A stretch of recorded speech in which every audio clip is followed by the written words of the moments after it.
All night in Tiananmen Square, China's movement for democracy awaits its critical hour. This is the CBS Evening News. Dan Rather reporting live from Tiananmen Square in Beijing, China. Good evening.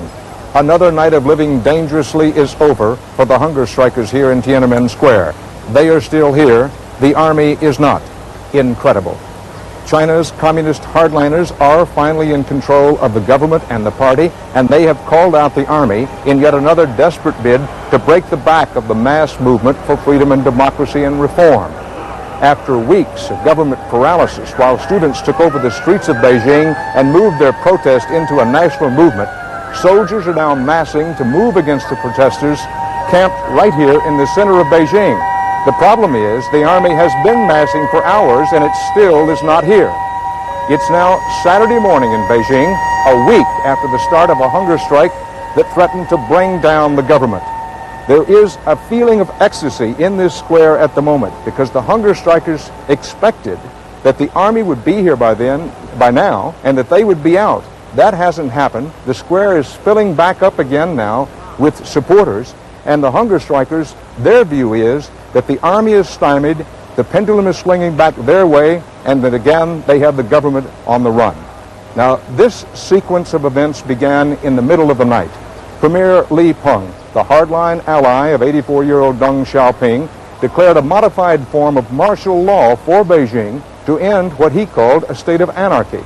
That capped 24 riveting hours of roller coaster events and emotions. 5 a.m., a final gesture by Premier Li Peng and Communist Party Chief Zhao Ziyang. They came down here to be seen talking with hunger strikers. Li Peng stayed only for a couple of minutes, shook hands, had his photograph taken, and hurried out. Zhao Ziyang, who has recommended a soft line toward the students, appeared visibly moved. He delivered a conciliatory statement of sorts. "I came too late.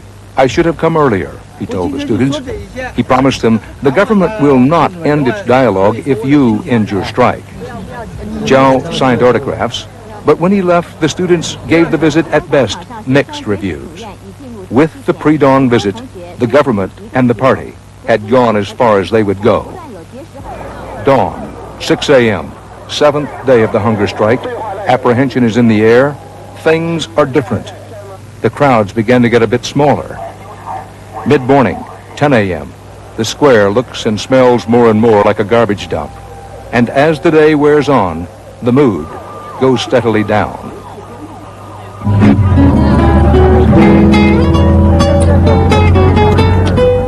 By early afternoon, students are debating what 24 hours before would have been unthinkable, possibly giving up their strike. I think the strike should stop now because now many students' lives are in danger. And I think we also achieved a lot. We do not want to lose some students because they are very young and they have a long way to go in their lives. Late afternoon, it becomes apparent Deng Xiaoping has made his decision. Go to the hard line.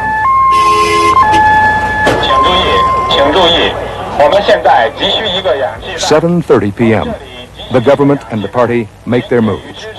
All demonstrations would be banned as of midnight, and steps would be taken to end them. At the same time, a report that Zhao Ziyang had offered his resignation. Not clear whether the party had accepted the resignation. 9 p.m. The students announced they will no longer call their strike a hunger strike. Now it will be a sit-down strike. At the same time, reports of army troops moving into place near the square.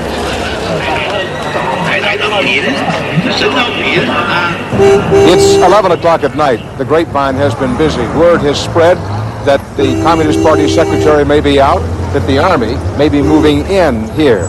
What's been happening the last few hours as word spread, one truck after another has steamed in here with people aboard.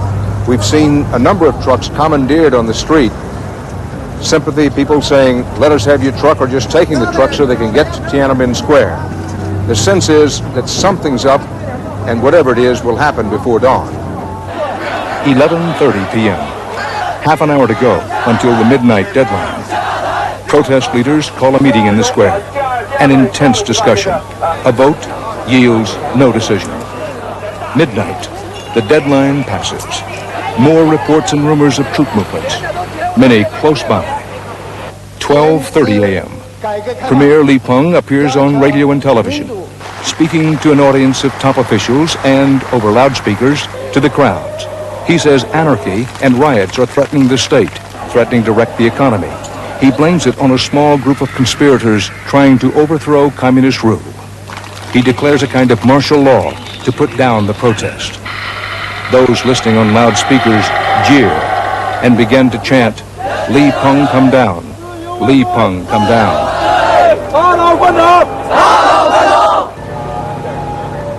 2 a.m. The army still hasn't arrived. Truckloads of strike supporters begin coming in again. The students dare to hope. 4 a.m. Reports increase that the army has tried to move closer, but has run into passive resistance from citizens. Dawn. The army is still not here.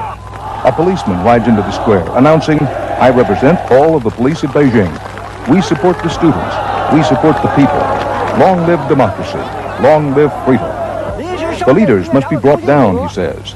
This was a patriotic movement, and the government brought in troops with weapons to put it down. The leaders must be brought down. By dawn's early light, the students were still there. They had won the night. Now, watch and listen to this report from CBS News correspondent Barry Peterson. He moved out in the wee hours of the morning to check reports of troop movements. He found army units coming in from the west, well, over there, about 5 miles down the main road from here, Tiananmen Square. But the army was already running into nonviolent resistance. Army power met people power, and on this night, people power won. Go back, they chanted at these troops from Inner Mongolia, from hundreds of miles away, fueling rumors that soldiers from bases in Beijing had refused to march against the students. Authorities had anticipated trouble. They reportedly wanted to use the subway to move their troops, but subway officials said no.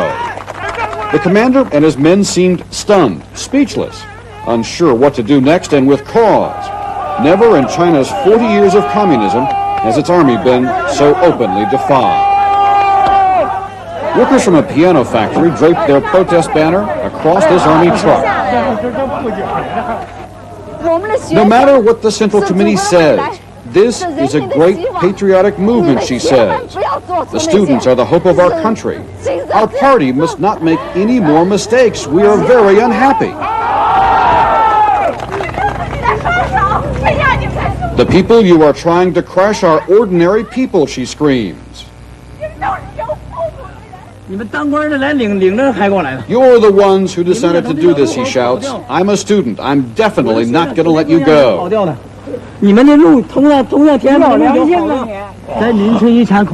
Another man says, you've allowed your conscience to be stolen. There was so much noise, this man dashed out in his pajamas to see what all the fuss was about. He stayed to support his neighbors. And there was more, much more. 80 trucks, complete with what appeared to be sophisticated communications equipment. The people fenced them in with a rope and stood shoulder to shoulder, a human wall.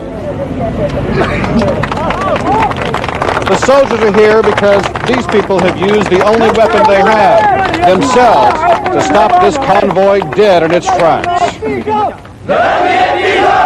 And they took no chances. The lead truck would go nowhere. We will stay, they said, over and over. We will stay here, and so will the soldiers. Barry Peterson, CBS News, Beijing. After that extraordinary night, an extraordinary day, another one in the making now. I'll be back with more news from China as we continue our special series of reports on China and the new face of communism.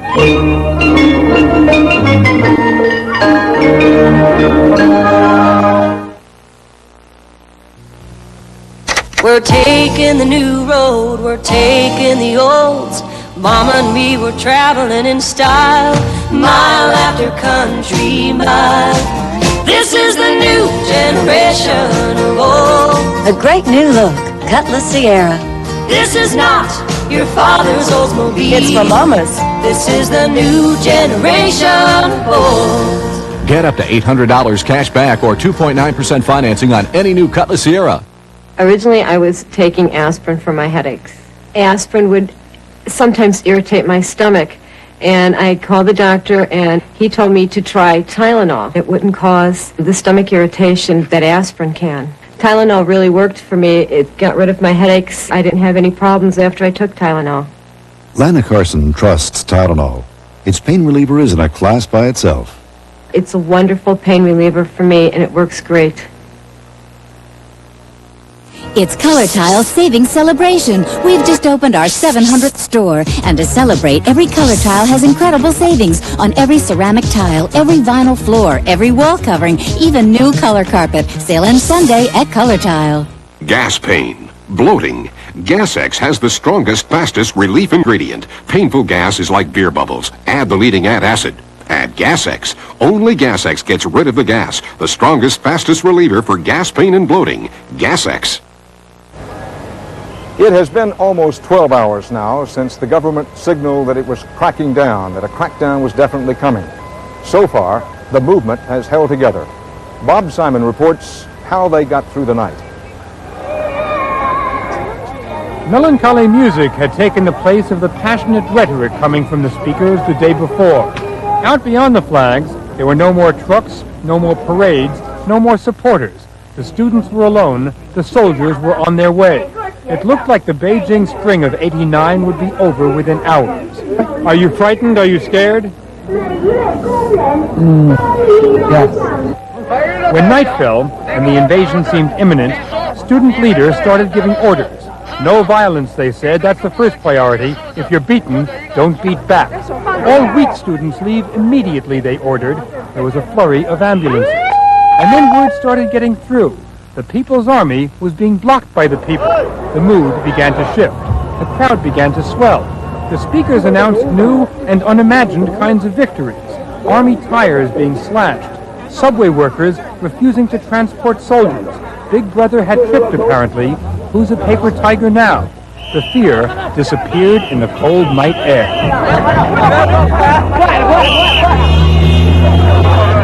So you're not frightened? You can see from my face. There was new music, hand in hand. All the people are hand in hand, a student explained. Whatever happens next, the sense of the square was that the long night had spelled victory for the people, just what the communists have always said they're all about.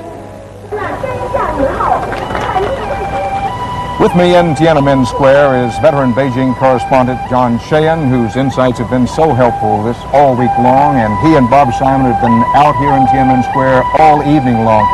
Bob, you were just having a conversation. What do you hear? Dan, the hunger strike is over. The students have decided that they need their strength.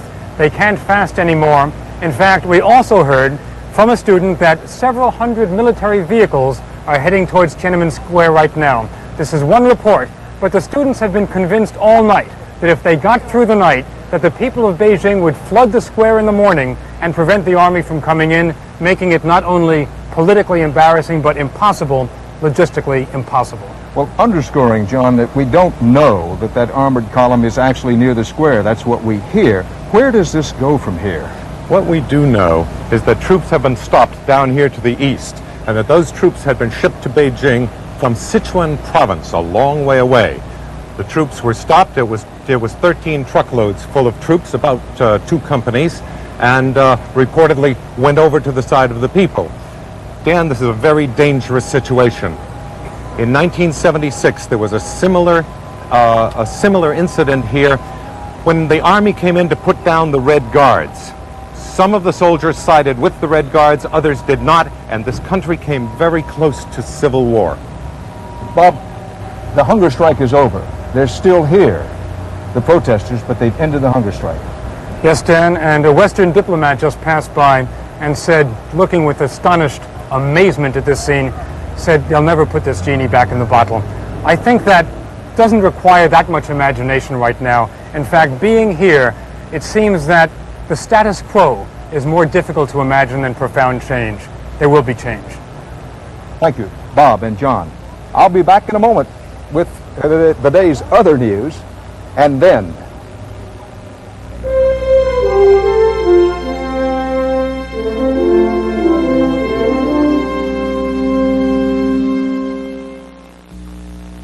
I've never seen her so happy. Really? How do you measure success? For the Parkers, it was the day their youngest child went off to college. A day that began 12 years ago when a Dean Witter broker took a little extra time to convince them to set up a college fund. There are many ways to measure success. Dean Witter measures it, one investor at a time. Dean Witter, a member of the Sears Financial Network. You're on your way. Kids and science can really get together in the right kind of place. So Dow has developed and funded the TouchTech Laboratory here at Impression 5 in Lansing, Michigan. In this particular experiment, we're going to make a solid out of two liquids. It's a hands-on museum that puts the wonders of science at a child's fingertips. Here you go, PJ. And who knows what that could lead to. Dow lets you do great things. What a relief. The doctor said no surgery for my hemorrhoids. That's great. Yeah, they're not that serious. He said use Preparation H. You can often relieve pain and itch for hours and help shrink swelling of inflamed hemorrhoidal tissues with Preparation H, also a new cream.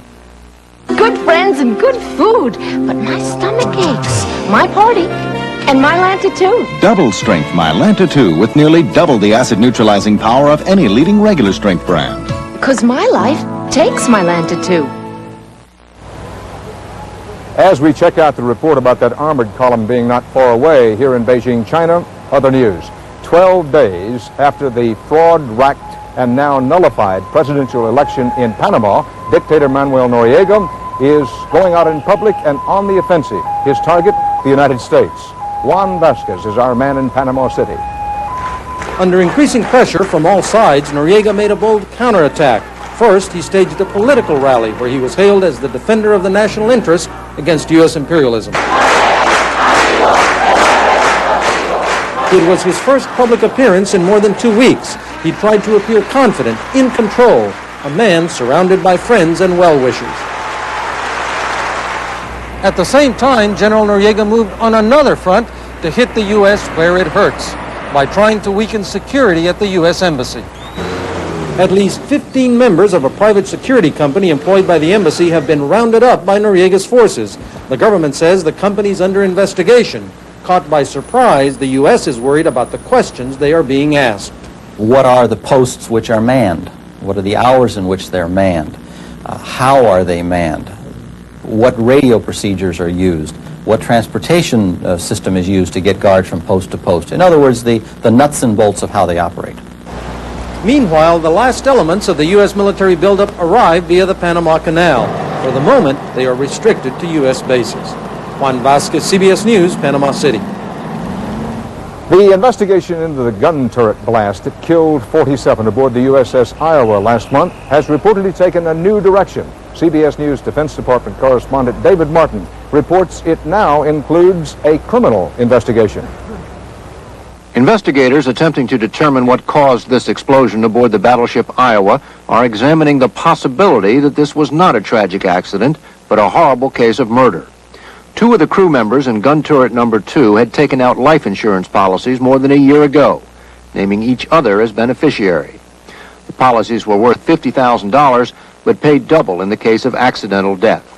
One of the insured crew members was among the 47 who died in the explosion when the powder used to hurl the 16-inch projectile exploded prematurely. The other was among the 11 men down below in the powder magazine who survived. That has investigators looking into the possibility the powder was somehow tampered with in the magazine before it was sent up to the gun house. By themselves, the insurance policies prove nothing. But investigators continue to pursue the possibility of foul play because experts have been unable to come up with a plausible explanation for how the powder could have gone off accidentally. David Martin, CBS News, the Pentagon. Ferdinand Marcos, exiled former president of the Philippines, is reported to be near death tonight in a Honolulu hospital. Heart, lung, and kidney failure among his ailments. The current Philippine president, Corazon Aquino, refused today to allow Marcos to return home to die.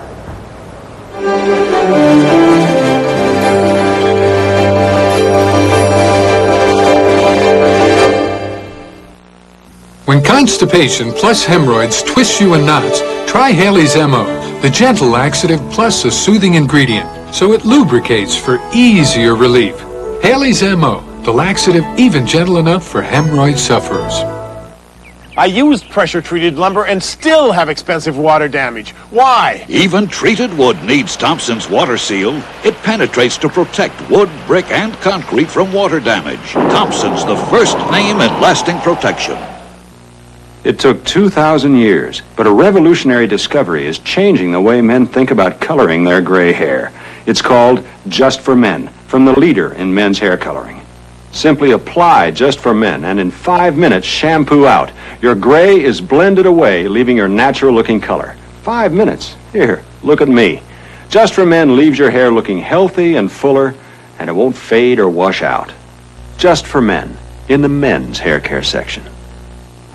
Anywhere in the world you can dial direct. London Market is closing. You can dial with MCI Worldwide Direct Dialing. Now there's no reason in the world to dial with anyone else. All right, let's buy.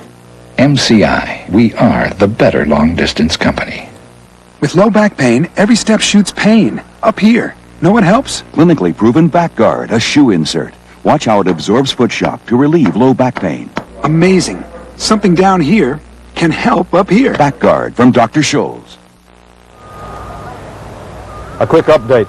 An Army tank column is now reported 8 miles from Tiananmen Square. It's been spotted. Citizens are attempting to stop it without resulting to violence. All the tumult and danger that's taking place here is so much more than just a political power struggle. It's a struggle for life, a new life, a fuller life for the people of China. With that in mind and for perspective, Charles Garraud takes us on a trip down to Shanghai. Chinese communism was born in Shanghai. Shanghai is the most populous city in this communist country. Let us find a child of communist Shanghai, say that one riding home from school on the back of his father's bicycle, and ask him, "You little boy, what would you like to be when you grow up?" I would like to be a boss of a company. First, a boss can make a lot of money, and he can rule a whole company, and he will have many people working under him. And he will make great progress, and when he has enough money, he will be able to purchase a very big house with a garden in the front and in the back.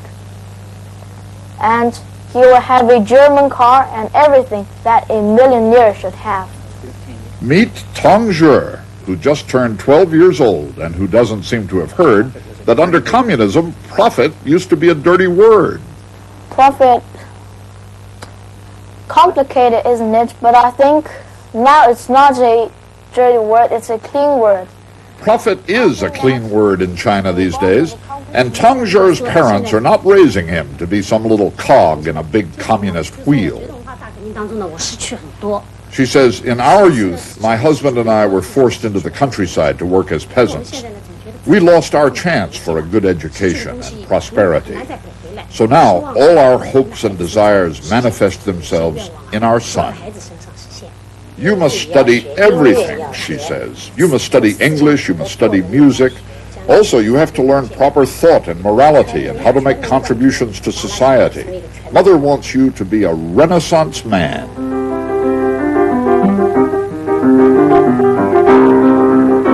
The family lives in one room. Tong Zhe has a bed of his own. To make room for a piano for their son, his mother and father moved their bed out. They sleep on the couch.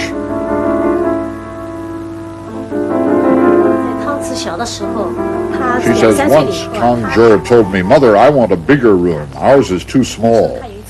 I just told him, 'Don't worry, we'll think of a way to raise a great person from a small room.' In some families, they turn out an insignificant child from a large room." Well, little Tong Zhe can translate this better than we can. Once I cried to my mother and I said, "I'd like to have a larger room. Our room is too small for me to jump and play." And my mother said, "Well, sometimes in a small room a VIP would grow up, and in a big room there will be only a little peanut." At 12, he's already determined to be a VIP and not a peanut. And what about his classmates? Do they want to be bosses too? I'm afraid not. Some of them dream of becoming a soccer star because they like soccer so much. And I think that I do too. But they dream of becoming a soccer star, and some dreams of becoming a peasant. But that's not a very good one.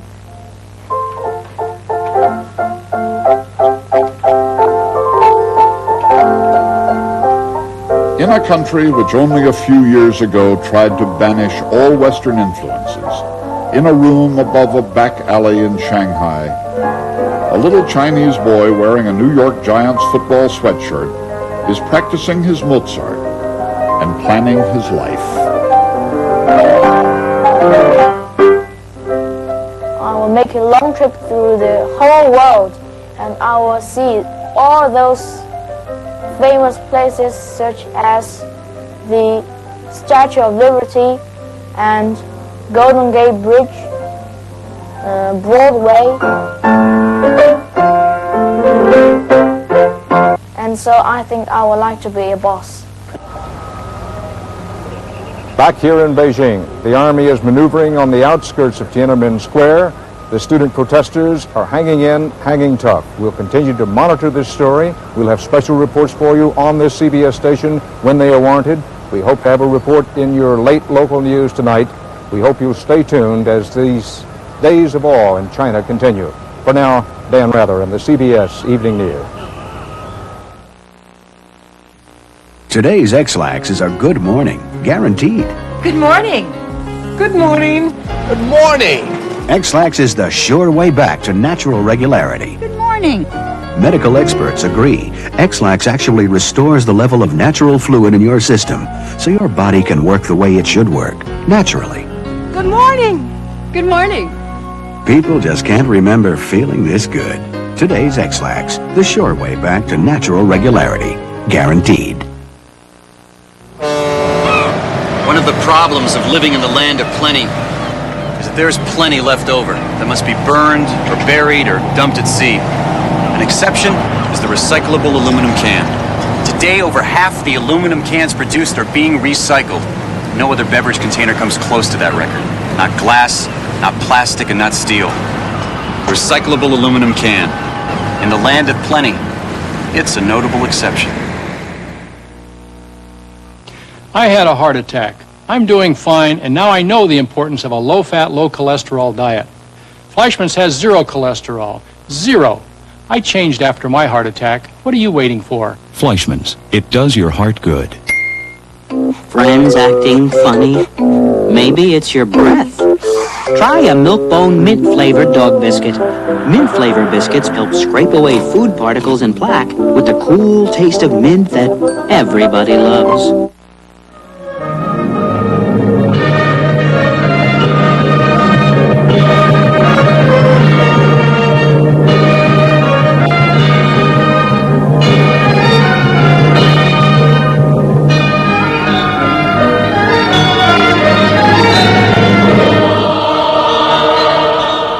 This is CBS. Good evening, I'm Chris Clark. We'll have these stories and more coming up next on Eyewitness News. Police think they have solved a bizarre crime that has puzzled them for 8 long years. Larry Brenton will have an exclusive report coming up. A tragic end this afternoon to the sad story of a Smyrna woman fighting for her life. And we'll tell you how a Smyrna Air Charter Company is rebuilding after a disastrous crash. Those stories and the NCAA comes down hard on the Kentucky Wildcats. Eyewitness News is next.